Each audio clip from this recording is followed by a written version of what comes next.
మన ప్రార్థన ఎప్పుడైనా సంపూర్ణం అవ్వాలంటే, మన ప్రార్థన ఎప్పుడైనా పరిపూర్ణం అవ్వాలంటే, మనం అడిగింది పూర్తిగా మనకు దొరకాలన్నా, మన యుద్ధంలో మనం గెలవాలన్నా, దేవునితో ఒక్కడితో మాట్లాడితే అది పూర్తిగా గెలవము, సాధ్యం కాదు. ఖచ్చితంగా సాతానుతో కూడా మాట్లాడాలి.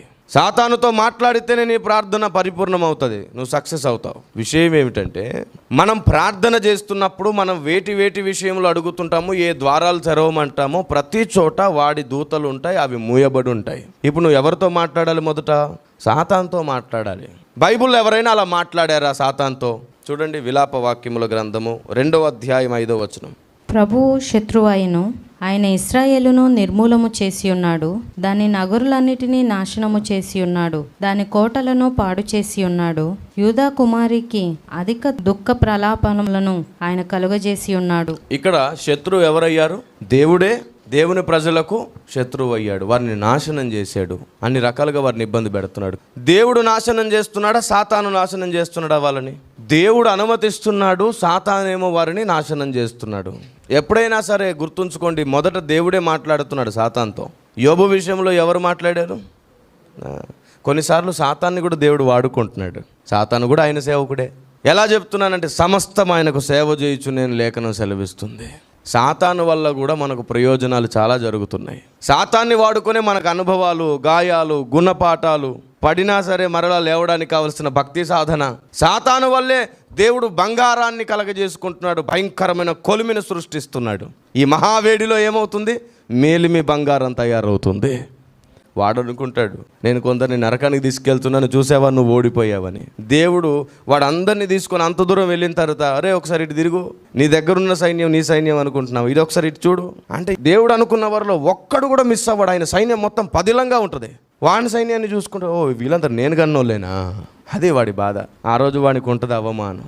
నేను కన్నోళ్ళే నాతో వచ్చారా, నా విత్తనాలేనా ఇవన్నీ అంటే, నీ విత్తనాల్లో ఒక్కటి కూడా అబ్బే మిస్ చేయలేకపోయావు, తీసుకెళ్ళలేదు. నువ్వు ఎలా కాపాడుకున్నావు? వాక్యం అనే విత్తనం నాటి మరలా కాపాడుకున్నాను నేను. అరే వాళ్ళందరినీ పడగొట్టాను కదా నేను, నా రక్తం చేత లేబట్టుకున్నాను బాబు. వాళ్ళందరి మీద నిందలున్నాయి, కేసులు వేసాను నీ దగ్గరకు వచ్చి.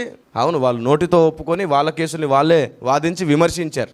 ఒక్కసారి విమర్శింపబడితే పరలోకంలో మరలా దానికి తీర్పు ఉండదు. సో కేసులు కొట్టేశాను. వాడు ఎన్ని ఉచ్చుల్లో ఎంతమందిని బిగించాడో అన్ని ఉచ్చుల్లోంచి అందరినీ తీసుకొచ్చి మరలా పదిలంగా కాపాడుకుంటాడు. మరలా కృప విస్తరిస్తుంది వారి పక్షాన. సిగ్గుపడతాడు వాడు. ఇప్పుడు మరి వారి వల్ల వీరు ఇన్ని రకాల శ్రమలు పడి దేవుని కొరకు బంగారపు స్తంభం అయ్యారు, మేలిమి బంగారం అయ్యారు. వీళ్ళందరూ వాడి కృతజ్ఞత చెప్పాలి. థ్యాంక్స్ రా బాబు, నువ్వే లేకపోతే మాకు ఈ బంగారు స్థానమే రాదు, నువ్వు లేకపోతే మాకు ఈ శ్రమ కొలుము ఉండదు, అగ్ని లేకపోతే బంగారపుకున్నటువంటి చెత్తబోదు. బంగారం ఒరిజినల్గా ఉండాలంటే ఖచ్చితంగా అగ్ని కావాలి. కాబట్టి దేవుడు కొన్నిసార్లు సాతానుతో కలిసి కూడా పనిచేస్తాడు. వాడు అనుకుంటాడు నేను అడిగిన పర్మిషన్లన్నీ ఇస్తున్నాడు, పిచ్చోళ్ళలో ఉన్నాడు ఈయన. కానీ దేవుడు పర్మిషన్ ఇచ్చే ముందు వాడి హృదయాలోచనలు కూడా ఎరిగిస్తాడని వాడికి తర్వాత ఎప్పటికో అర్థమవుతుంది. అందుకే శోధన సహించువాడు ధన్యుడు. అది శోధకుని వల్ల కలిగిన, దేవుడు అనుమతించిన మనకు ధన్యతే అవుతుంది. అది దేవుణ్ణి ప్రేమించు వారికి సమస్తము సమకూర్చబడి మేలుకే జరుగుతుంది. కీడేమీ లేదు, అంతా మేలే. కానీ కీడని నువ్వు బాధపడుతున్నంతసేపు అది కీడు. ప్రతి కీడులో నువ్వు ఆనందిస్తే అది నీకు మేలు. సాతానుతో నువ్వు చెప్పాలి, సాతానుతో నువ్వు మాట్లాడాలి. వాడు వచ్చి నిన్ను కృంగదీస్తాడు.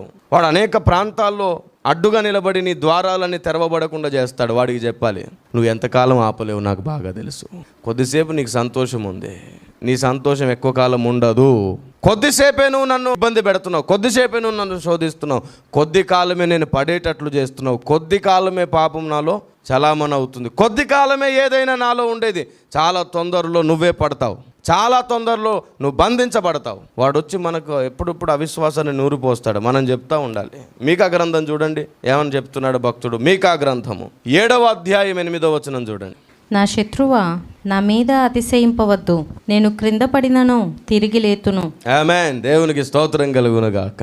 చూసారా, మాట్లాడాలి, వాడితో మాట్లాడాలి, వాడికి చెప్పాలి మన స్థాయి ఏంటో వాడికి చెప్పాలి, నీలో దేవుని శక్తి ఎంత ఉందో వాడికి చెప్పాలి, నీలో దేవుని జ్ఞానం ఏమిటో వాడికి చెప్పాలి. దేవునికి లోబడి వానిని ఎదిరించుడి, అప్పుడు వాడు మీ యొద్ద నుండి.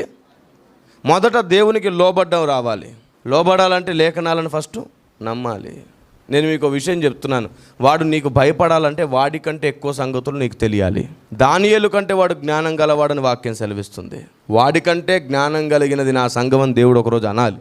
ఆ స్థాయికి రావాలి. వాడికి తెలియని విషయాలు మనకు తెలిస్తే వాడికి భయం. మరలా ఆ విషయాలను విశ్వంలో ఎప్పుడో జరిగిన గతానికి మనం ముడిపెడతాం.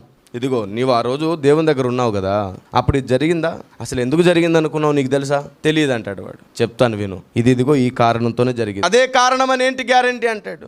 ఇదిగో ఇక్కడ ఇది జరిగింది కదా, అందుకే ఇది జరిగింది. ఇది జరిగిందంటే అది జరిగింది, అది జరిగిందంటే ఇది జరిగింది, కాబట్టి ఇదే తప్ప ఇంకొకటి సత్యం కాదంటే ఇంకా వాడికి అర్థమైపోతుంది, అవును కదా ఇదే వాస్తవం అని. ఎప్పుడైతే మనకు సత్యం తెలుస్తుందో స్వతంత్రత దొరుకుతుంది, అధికారం దొరుకుతుంది. సర్వసత్యములో నివసించు వారందరికీ సాతాను తల మీద మొట్టికాయలు వేసే అవకాశం ఉంది. మనం వాడితో మాట్లాడాలి, మన జ్ఞానం మాట్లాడాలి, వాక్యం మాట్లాడాలి, విశ్వాసమే మాట్లాడాలి. వాడు ఎంత అవిశ్వాసం నిరూపించినా మనం విశ్వాసం మాట్లాడాలి. కొందరికి ఎంత చెప్పినా ఇంకా అనవసరం ఏడుపులే. బాధ వచ్చింది, కష్టం వచ్చింది, ఏడుపు వచ్చింది, అమ్మ ప్రభువా చచ్చిపోయాను బతుకని. ఇంకా వాళ్ళు ఏం మాట్లాడతారో వాళ్ళకి తెలియదు, ఏం ఏడుస్తారో వాళ్ళకి తెలియదు. చెబుతున్నాను, ఏ సమస్య అయినా రానివ్వండి, మీ విశ్వాసాన్ని కదలకుండా ఉంచండి, కొంతసేపు తట్టుకోండి, ఆ తర్వాత మెట్టులోనే నువ్వు పైకి ఎక్కడం ప్రారంభిస్తావు. గుర్తుంచుకోండి, మనం సాతానుతో మాట్లాడేటప్పుడు విశ్వాసంగానే మాట్లాడాలి. వాడితో ఎప్పుడు పాజిటివ్గా మాట్లాడండి, నెగిటివ్ మాట్లాడకండి వాడితో. ఖచ్చితంగా మీ ప్రార్థన గదిలో మీరు మోకరిస్తే, ఆటంకపరుస్తున్నటువంటి దురాత్మ నిన్ను శపిస్తున్నాను, నిన్ను బంధిస్తున్నాను, నా మనసును దుర్మార్గంగా ప్రేరేపిస్తున్నాను, టైంపాస్ వైపు నడిపిస్తున్న దురాత్మ నిన్ను బంధిస్తున్నాను, ఇలా ప్రతిదాన్ని బంధించి వాటికి చేయాల్సిన మర్యాద వాటికి చేసి మీరు ప్రార్థన స్టార్ట్ చేయాలి. ప్రభు సెలవిస్తున్నారు, ఒక ఇంటిని దోచుకోవాలంటే ఆ ఇంట్లో ఉన్న బలవంతుని బంధించాలి, అప్పుడు ఇంటిని దోచుకోవడం సులువు అవుతుంది. మీ ప్రార్థనలో ప్రారంభంలో అది జరగట్లేదు, అందుకే మీరు అనుకుంది మీరు స్వాధీనపరచుకోవట్లేదు. ప్రార్థన జ్ఞానం ఒకటి, మొదట వాడిని బంధించి వాడితో మాట్లాడి వాడిని వాదించి వాడిని దూరం చేసుకొని అప్పుడు నువ్వు దేవునితో మాట్లాడాలి. ఎంతమంది మీరు ప్రార్థనలో మొదట వానితో పోరాడతారు? పెద్ద అనుభవం లేదు కదా మనకు. అలాగా డైరెక్ట్ ముందు ఈయనతో మాట్లాడతాం. మనం ఎప్పటికీ ఏది దోచుకోలేము. అలాగైతే మనకు కావలసిన దాన్ని దేవుని దగ్గర అడిగి సంపాదించాలంటే ఈ రోజు నుంచి 10 నిమిషాల పాటు వాడిని విమర్శించండి, వాడిని శపించండి, వాడిని బంధించండి.